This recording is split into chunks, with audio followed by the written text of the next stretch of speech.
أهلا أهلا، شلونكم؟ يلا نتعلم كيفية قراءة الحروف الإنجليزية بشكل عام.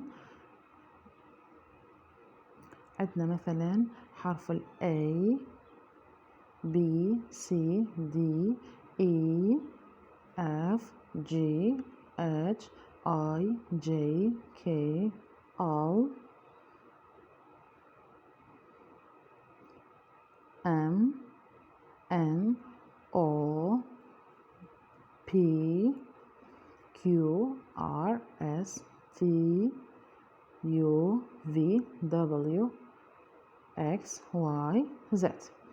مثل ما تعرفون باللغة الإنجليزية عندنا 26 حرف، يقسم إلى 5 vowels يعني حروف علة، و21 consonant حروف صحيحة، وكل حرف إله صوت وإله اسم حرف، يعني عندنا اسم حرف وصوت الحرف.